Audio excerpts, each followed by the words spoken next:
Hi, thanks for being in a new video. This time I have the VIVO V25 with me, and I'm going to tell you what I liked most and least about it, in case you're considering buying it. So, as always, let me tell you, don't buy the VIVO V25 without watching this video. Let's consider the launch price, which is 8,999 pesos in Mexico. On the screen you have the reference price in dollars, although remember that the prices here are not the same as those there. Based on that price, I am going to tell you what I like the most and the least, considering also what other competitors in similar price ranges offer. Remember that the full video review is available in case you want to know it in more depth, because in this video I will only mention what I like the most and the least. If there is something that I don't mention in this video, it means that it is within what one would expect in a device of this price range. Let's start with what I like the most. The design is very nice, the back cover very original, it is thin and light. This is a very important point to take into account, but consider if you are going to use a case or not. Because if you are one of the users who are going to put a case on it, I would actually consider this point irrelevant. On the other hand, if you plan to wear this design without any kind of case, it does look very attractive to the eye. The 120 Hz AMOLED screen it has is very good. Remember that having an AMOLED screen allows you to have very vivid colors and contrast in addition to good viewing angles. So it's not a screen that I would consider just for personal use, but you can also use this device to share content with your friends or family, and they can all see the content very well from this screen, even if they're viewing it from different angles. So the display I really like a lot. Also, the fact that it integrates 120 Hz allows the movements to look super fluid. The 64 megapixel camera can get good detail. Consider that if you merge the pixels in automatic mode, the pictures will be 16 megapixels. So it gives you a higher detail than what is generally offered by other manufacturers, where we usually see 12 megapixels in auto mode. And if you enable the high resolution mode, you can enjoy the 64 megapixels, and if you get to distinguish that level of detail. Although the ideal from my point of view is that you use the automatic mode, but for very specific cases where you want very large photographs, yes, you could take advantage of this feature. This is one of the few devices that has a more or less balanced preview in backlit conditions. This means that before taking the picture it already looks much better, because there are other devices that the background looks totally white when you are trying to take this kind of pictures, which could generate some doubts about how the result will be. But this device has a better optimization in this preview, and it's something too rare to see in a device of this price, as even much more expensive Android devices still have a very poorly optimized preview, but this one is better. The backlit video recording is also very good here. It balances the highlight area and shadow area nicely despite there being faces present. And again, in this price range, the most common thing is that they give priority to illuminating the face and the background ends up looking completely white, but this device balances well. Battery life is good, and it has a 66-watt charge that in my test charged in less than an hour from 0 to 100. This always comes in handy because with 15 minutes that you plug it in to charge, it will recover enough power, and I think battery life is a priority for a lot of people. So this device did perform well in my testing. Although you know that battery life can vary depending on the type of user you are and what you do most with your cell phone, but in the test that I always apply to all cell phones, this one came out well.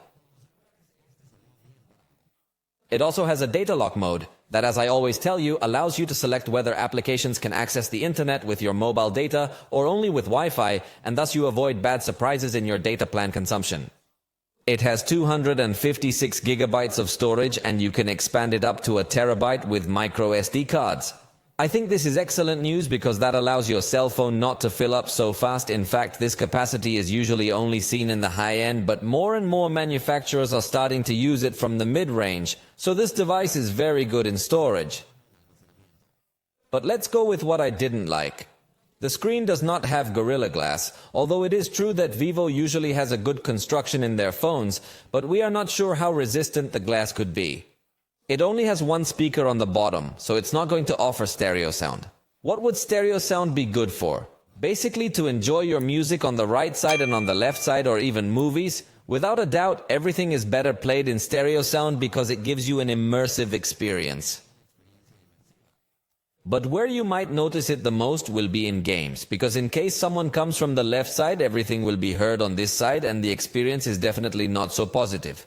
Imagine having a headset and only listening to it on the right side.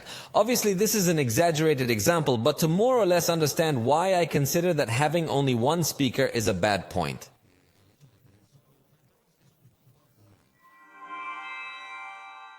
It does not have an ultra-wide camera.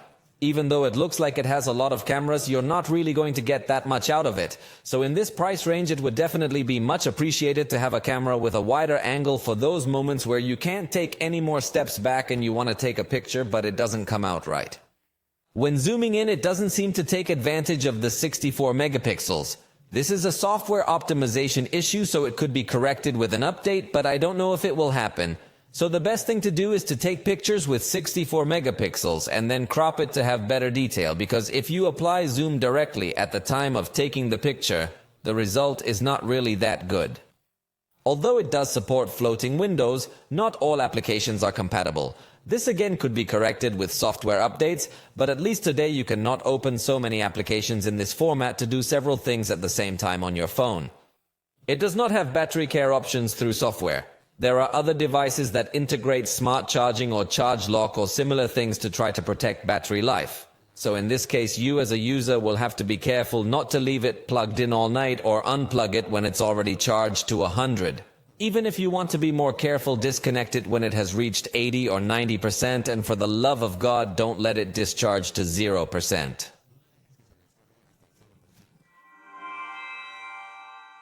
It does not have NFC for mobile payments. This is a feature that more and more manufacturers are incorporating in the mid-range, and that is why he highlighted the absence in this device.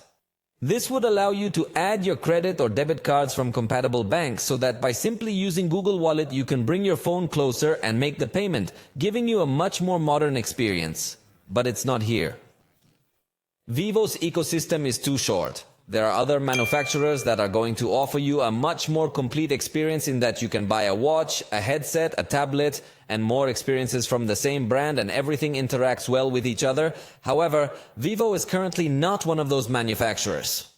In gaming, although it doesn't do badly, I think there are better options. So if your priority is to play high quality content at a very high frame rate, you definitely won't be able to enjoy it here.